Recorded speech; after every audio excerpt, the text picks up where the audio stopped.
राम राम, जय माँ भारती, जय छत्तीसगढ़। आप सभी का मेरे YouTube चैनल सत्य साक्षात्कार में हार्दिक अभिनंदन एवं स्वागत है। आप सबसे बार बार मेरा निवेदन है कि कृपया आप मेरे सत्य साक्षात्कार चैनल को लाइक, सब्सक्राइब एवं शेयर करते रहेंगे और सिर्फ छत्तीसगढ़ ही नहीं, हिंदुस्तान के सभी व्हाट्सएप ग्रुप में फॉरवर्ड एंड सेंड करते रहेंगे। देखिए आप, आज मैं जो पहले फेज में छत्तीसगढ़ में जो बस्तर में वोटिंग होनी है उसमें दोनों पार्टी के प्रत्याशी आ चुके हैं। मुकाबला दोनों के बीच में ही है, कहीं कोई कन्फ्यूज़न की स्थिति नहीं है कांग्रेस और भाजपा में। पिछला चुनाव दीपक बैस जी चुनाव जीते थे, बैदूराम कश्यप जी को हराए थे लगभग 39,000 वोटों से। बड़ा उलटफेर था। उसके पहले दिनेश कश्यप जी सांसद थे, उसके पहले बलीराम कश्यप जी सांसद थे। ये इलाका, यहाँ पे कांग्रेस का एक समय बहुत मजबूत गढ़ हुआ करता था, जिसको बस्तर टाइगर के रूप में, बस्तर के धाकड़ नेता के रूप में बलीराम कश्यप जी ने तोड़ा। बड़े लोकप्रिय, बड़े स्पष्टवादी नेता माने जाते रहे हैं बलीराम कश्यप जी, और उन्हीं के ये बेटे हैं केदार कश्यप जी, जो अभी इसी लोकसभा से नारायणपुर से विधायक और मंत्री हैं। 19,000 वोट से करीब जीते। और इन्हीं के बड़े भाई थे दिनेश कश्यप जी, जो लोकसभा के सांसद रह चुके हैं। कांग्रेस पार्टी ने पुनः एक बार कवासी लखमा जी को आजमाया है। दीपक बैस जी की टिकट कट गई। पता नहीं इसके पीछे का क्या कारण है, मैं तो समझ नहीं पाया। मेरे को तो लगता था कि कांग्रेस किसी यंग लड़के को टिकट देगी, मजबूत लड़के को टिकट देगी, दमदार युवा मोर्चे के या एनएसयूआई के नेता को टिकट देगी। लेकिन वही अपने पुराने नेता, जिनकी उम्र लगभग 70 साल हो चुकी है, 7 बार के जहाँ तक एमएलए हैं, कवासी लखमा जी, जो कोंटा विधानसभा ले दे के जीते लगभग 1981 या 1900 वोट के आसपास। क्या स्थिति थी विधानसभा 2023 में? 5 सीट भारतीय जनता पार्टी जीती। आपका दंतेवाड़ा, जगदलपुर, चित्रकूट, कोंडागांव और नारायणपुर। कांग्रेस चुनाव जीती आपका कोंटा, बीजापुर और बस्तर। मेरा आप विधानसभा का ये बस्तर का विशेषण आप जरूर चुना। ये एकदम सटीक विशेषण था मेरा, और मेरा जो आकलन था कि कौन कौन सी सीट को जीत सकता है, बिल्कुल सटीक बैठा। हाँ, कोंटा में मैं ट्रैंगल फाइट बताया था, जबरदस्त फाइट बताया था, और वही हुआ। और कवासी लखमा जी ट्रैंगल फाइट का फायदा उठाए। और मैं ये भी बोला था कि अगर मनीष कुंजाम जी को सीपीआई का, कम्युनिस्ट पार्टी ऑफ इंडिया का अगर छाप मिल जाता ओरिजिनल हंसिया बाली वाला, धान बाली वाला, तो शायद वो आज विधायक होते। खैर, जो होना था राजनीति और चुनाव में चलते रहता है। आज क्या स्थिति है? भारतीय जनता पार्टी ने महेश कश्यप जी को चुनाव उतारा। ये एक साधारण सरपंच रहे, ध्यान रखना आप। इनका जनप्रतिनिधि के रूप में एक ही रिकॉर्ड है कि ये सरपंच रहे, लेकिन विश्व हिंदू परिषद में कई बरसों काम किए। अभी बस्तर सांस्कृतिक मंच के ये संभागीय अध्यक्ष हैं, आरएसएस से जुड़े हैं।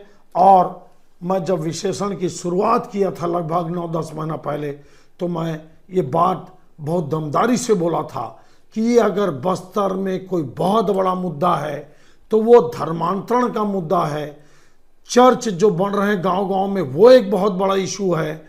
आदिवासियों के बीच में ही आदिवासियों की लड़ाई है, जो धर्मांतरण के करके जो आदिवासी ईसाई बन गए, और जो आज भी आपके आदिवासी परंपरा को सुरक्षित रखें, हिंदू परंपरा, सनातन परंपरा को जो जीवित रखें, उनके बीच में क्लैश होते जा रहा है। और भूपेश बघेल की सरकार ने, चाहे कारण जो भी हो, विधानसभा का मेरा जोर सुनना, ऐसा लगा आदिवासी जनता को बस्तर के कि भूपेश बघेल जी धर्मांतरित ईसाइयों का पक्ष ज़्यादा ले रहे हैं। और दीपक बैस के खिलाफ भी यही मामला गया कि लोग ये मानते हैं कि दीपक बैस जी कहीं न कहीं ईसाई धर्म से या ईसाई समाज से जुड़े हैं, या उनका लगाव है, जिसका खामियाजा उनको विधानसभा में भी उठाना पड़ा। और अभी लोकसभा में भी उनकी टिकट कट गई। शायद ये कारण भी होगा कि उनको लोकसभा में मेहनत करना होगा। तो महेश कश्यप 47 वर्ष के लड़का, युवा लड़का। देखिए, मैं जब बीजेपी के घोषणा जो घोषित प्रत्याशियों के बारे में जब अच्छा ही बोलता हूं तो कुछ लोग कमेंट्स करके मेरे को क्रिटिसाइज करते हैं, स्वागत है उसका। आप जो मर्यादित ढंग से शब्दों के तहत मेरे को जो आप बोलते हैं उसको मैं स्वीकार करता हूं, मंजूर करता हूं और बोलना भी चाहिए। लेकिन मैं बार बार बोलता हूं परिवर्तन होते रहना चाहिए। देखिए आप इतने बड़े बड़े नेता हैं, सावित्री मंडावी जी बोलता हूं मैं, भीमा मंडावी जी की धर्मपत्नी ओजस्वी मंडावी जी कितनी बड़ी दावेदार थी, बताओ उनकी टिकट कटी। इसके अलावा और भी आदिवासी बड़े बड़े नेता थे, लेकिन यहाँ पे एकदम नया चेहरा उतारा गया। दिनेश कश्यप जी जो मजबूती रूप से बताइए 45% वोट पाकर दिनेश कश्यप जी सांसद बने थे और इस सीट से एक बार कवासी लखमा हार भी चुके, उसके बाद उनको टिकट मिली। तो आप खुद सोचिए ना, आप नया चेहरा, नया वातावरण, नया टिकट देने से चाहे कोई भी पार्टी हो उसको अपने आप एडवांटेज मिल जाता है। ये आप मान के चलिए। अब क्या स्थिति बनती है, कांटे की लड़ाई क्या होगी मैं जरूर बताऊंगा बस्तर में। लेकिन आपको मैं बता दूं कि चूंकि बस्तर लोकसभा 2 भागों में बटा हुआ है, एक दक्षिण बस्तर में 3 सीट मान लीजिए आप, दंतेवाड़ा, कोंटा और बीजापुर। इसी कोंटा सीट से कवासी लखमा जी पूर्व मंत्री 7 बार के एमएलए कैंडिडेट हैं और मध्य बस्तर से आपके महेश कश्यप जी कैंडिडेट हैं आपके बीजेपी से। अब मध्य बस्तर में पूरी जुड़ी हुई सीट देखिए आप, पूरे एक दूसरे से चिपकी हुई सीट जो एकदम लगी हुई है, जगदलपुर, चित्रकूट, बस्तर, नारायणपुर और कोंडागांव। निश्चित रूप से भारतीय जनता पार्टी के प्रत्याशी महेश कश्यप जी को इस मध्य इलाके का या उत्तरी क्षेत्र का, बस्तर लोकसभा के उत्तरी क्षेत्र का 5 विधानसभा के जुड़े होने का फायदा मिलेगा और दक्षिण क्षेत्र से 3 सीट में, जहां पे ऐसे भी भारतीय जनता पार्टी बहुत कमजोर कभी नहीं रही, बराबर के टक्कर में कोंटा भी हारती रही 3-4 चुनाव, दंतेवाड़ा पिछला चुनाव ओजस्वी मंडावी जी जीते थे, बाई इलेक्शन में देवती कर्मा जी जीती थी, फिर इस सीट को आपका दंतेवाड़ा से चैत्रा मटामी जी भारी अंतर से जीते और जो 3 सीट कांग्रेस जीती है उसमें भी बहुत अंतर नहीं है।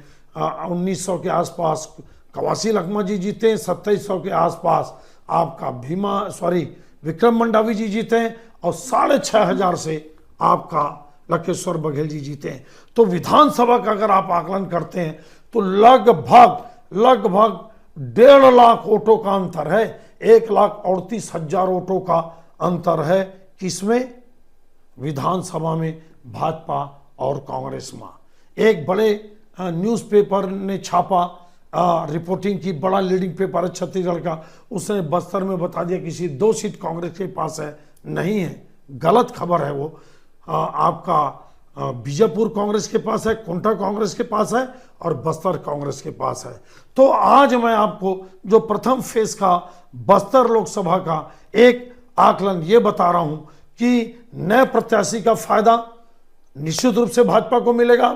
पिछले लोकसभा के समय 8 एक सीट छोड़ दीजिए आप, दंतेवाड़ा में बीजेपी के एमएलए थे जो लोकसभा में नक्सलियों के हमले में शहीद हो गया प्रचार के दौरान। तो कुल मिलाकर अगर एक सीट को भी आप बाद में जोड़ते हैं या हटा देते हैं तो 7 सीटों पे कांग्रेस के एमएलए जीत के आए थे, भारी मतों से जीत के आए थे और मजबूत थी कांग्रेस। उसके बाद भी मात्र 39,000 वोट से दीपक बैजी जीत पाए, वो भी बैदूराम कश्यप जो विधानसभा चुनाव हार चुके थे, एक कमजोर प्रत्याशी माने गए बस्तर से, जिनके लिए भाजपा के कार्यकर्ता ठीक से काम नहीं किए। आज परिस्थिति बदली हुई है, आज भाजपा की सरकार है और छत्तीसगढ़ में एक आदिवासी मुख्यमंत्री है, उसका भी मैं फायदा इन सब सीटों पे मैं देखता हूं।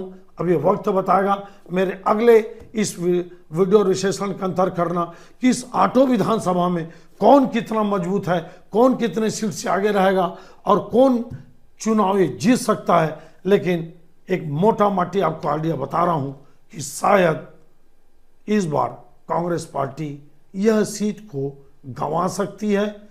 टक्कर में गंवाएगी कि एक तरफा हराएगी कि अब बीजेपी एक तरफा जीतेगी, क्या कुछ सीटों पे कांग्रेस को बढ़त होगा, ये मेरे अगले वीडियो का इंतजार करिए। ये मेरा विश्लेषण आकलन आपको कैसा लगा, मैं एक एक करके पूरे 11 सीटों पे दोनों पार्टी के प्रत्याशी आने के बाद मैं लगातार लगभग रोज आपको या एक दिन में 2 वीडियो बनाने का प्रयास करता हूं। यह आकलन विश्लेषण आपको कैसा लगा बस्तर लोकसभा का आप जरूर बताना। कांग्रेस पार्टी के लिए यह चुनाव अब आसान नहीं है, ये आप मान के चलिए। अब देखते हैं आगे क्या होता है। कृपया आप सब इसमें अपना कमेंट्स करिए और बताइए कि कैसा और विशेषण आकलन हो सकता है। तब तक आप मेरे चैनल को लाइक, सब्सक्राइब और शेयर करते रहिए। आप सबका बहुत बहुत धन्यवाद। जय हिंद, जय मां भारती।